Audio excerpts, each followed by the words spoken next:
आप देख रहे हैं फतेहपुर हलचल न्यूज़ चैनल। मैं हूं रमेश मोहन शुक्ला। मुझे विश्वास है अब तक का आपका दिन शुभ रहा होगा। आप स्वस्थ होंगे, सानंद होंगे और प्रसन्न होंगे। साथियों, आज देवाधिदेव महादेव का दिन महाशिवरात्रि है। महाशिवरात्रि पर्व पर समस्त फतेहपुर हलचल परिवार की ओर से सभी देशवासियों को हार्दिक बधाई और शुभकामनाएं। देश का माहौल दिन प्रतिदिन बिगड़ता चला जा रहा है। जिस सामाजिक सौहार्द की कल्पना को लेकर भाजपा सत्तारूढ़ हुई थी, वही सामाजिक समरसता तार तार होती चली जा रही है और दिन प्रतिदिन होती चली जा रही है। अभी उत्तर प्रदेश के विधानसभा चुनाव में पूरा लगभग 1 वर्ष का समय शेष है, लेकिन चुनावी गणित बिछनी पूरी तरह से शुरू हो गई हैं और उसकी पृष्ठभूमि तैयार की जा रही है दोनों तरफ से, सत्ता पक्ष की ओर से भी और विपक्ष की ओर से भी। साथियों, इन दिनों सोशल मीडिया और मेन स्ट्रीम मीडिया में 2 मुद्दे बहुतायत से छाए हुए हैं, जो इस बात का द्योतक है कि किस तरह से सामाजिक समरसता छिन्न भिन्न होती चली जा रही। पहला मामला है दिल्ली यूनिवर्सिटी में यूजीसी के समर्थन और यूजीसी के विरोध में हुए प्रदर्शनों पर। यूजीसी के समर्थन में समर्थक छात्रों द्वारा दिल्ली यूनिवर्सिटी में एक जुलूस दिनांक 13 फरवरी 2025 को निकाला जा रहा था, जहां पर खुलेआम ब्राह्मणवाद मुर्दाबाद, ब्राह्मणवाद हो बर्बाद, ब्राह्मणों बनियो भारत छोड़ो जैसे नारे गूंज रहे थे। उस प्रदर्शन को कवर करने गई एक यूट्यूबर, मेरी जैसी पत्रकार रुचि तिवारी, जैसे ही वो उस भीड़ में पहुंचती है और लोग उसका नाम जानते हैं, तो मॉब लिंचिंग शुरू हो जाती है। उस बेटी के साथ जिस तरह का बर्बर व्यवहार इन अम्बेडकरवादियों द्वारा किया गया, वो किसी भी दशा में न तो ग्राह्य है और न उसको उचित ठहराया जा सकता है।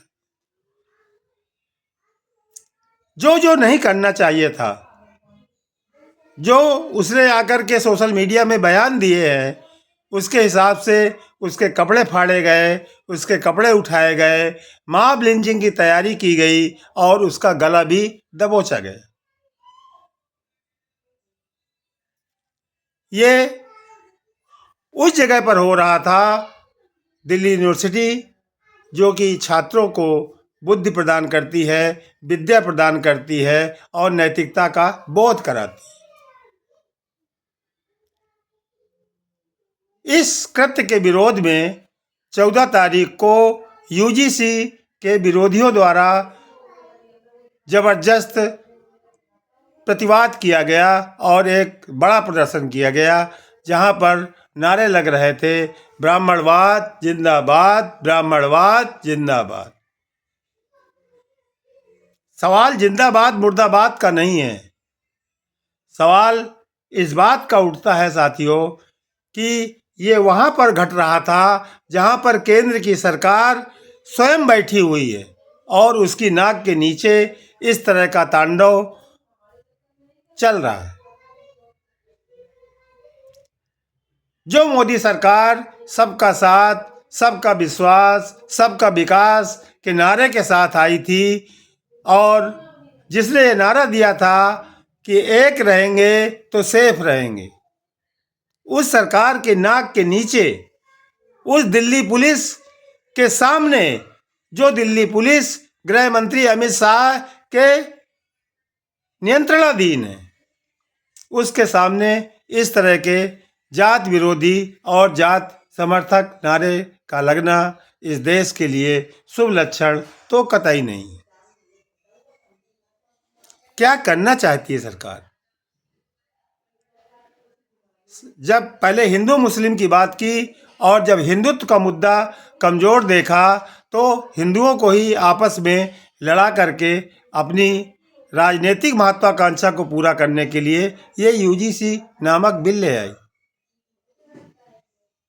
यद्यप सुप्रीम कोर्ट ने उस पर स्टे लगा रखा है, लेकिन उसको खत्म नहीं किया, इसलिए चिंगारी दोनों तरफ से सुलग रही और ये चिंगारी कहीं जलाकर इस देश को राख न कर दे, ये चिंता जो इस समाज में के दोनों पक्षों के जो बुद्धिजीवी हैं उनको जरूर हो रही होगी।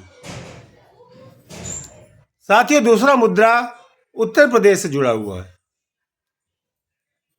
उत्तर प्रदेश की विधानसभा में बजट सत्र के दौरान उत्तर प्रदेश के मुख्यमंत्री योगी आदित्यनाथ ने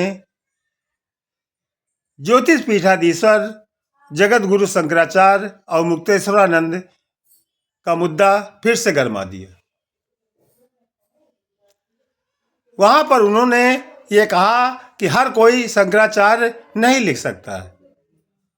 आशा क्या था कि मुक्तेश्वरानंद शंकराचार्य नहीं है, जबकि जहां के ये पीठाधीश्वर हैं गोरक्ष पीठ के, स्वयं गोरक्ष पीठ ने 2024 में स्वामी अवमुक्तेश्वरानंद को जगत गुरु शंकराचार्य कह करके सम्मानित कर रही थी। वो वीडियो भी सोशल मीडिया में वायरल हो रहा है। अब वार मुख्यमंत्री योगी आदित्यनाथ के द्वारा हुआ तो उसका पलटवार जगत गुरु शंकराचार्य द्वारा किया जाना अवश्यंभावी था और उन्होंने किया भी। उन्होंने कहा कि कानून के राज की दुहाई देने वाला मुख्यमंत्री का पद ग्रहण करते ही अपने ऊपर दर्ज 40 से अधिक आपराधिक मुकदमों को वापस ले लेता है। यदि कानून के राज पर उसको विश्वास था तो उसको कानून को फेस करना चाहिए था, ना कि अपने मुकदमे वापस ले लिए बिना अदालत में गए। इस तरह के वाद विवाद इस समाज को दिन प्रतिदिन जाति विभेद में बांट रहे हैं और आने वाला 2027 का चुनाव क्या इन्हीं मुद्दों पर लड़ा जाएगा, ये कहा जाना अनुचित नहीं होगा। और यदि ये मुद्दे हावी हुए चुनाव में तो निश्चित रूप से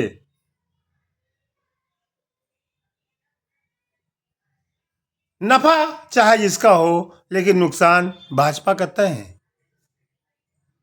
और सबसे बड़ी जो अफसोसजनक बात यह है कि शंकराचार्य के मुद्दे पर दिल्ली और नागपुर बिल्कुल चुप है, चुप्पी साधे हुए है। वो किसी तरफ कुछ भी बोलने को तैयार नहीं है।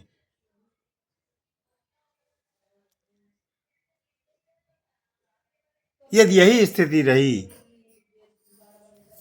तो गजवाए हिंद का खौफ दिखाने वाली भाजपा सरकार को सबसे पहले वर्ग संघर्ष का सामना करना पड़ सकता है, जो न तो इस समाज के हित में होगा, न इस देश के हित में होगा और न राजनीतिज्ञों के ही हित में होगा।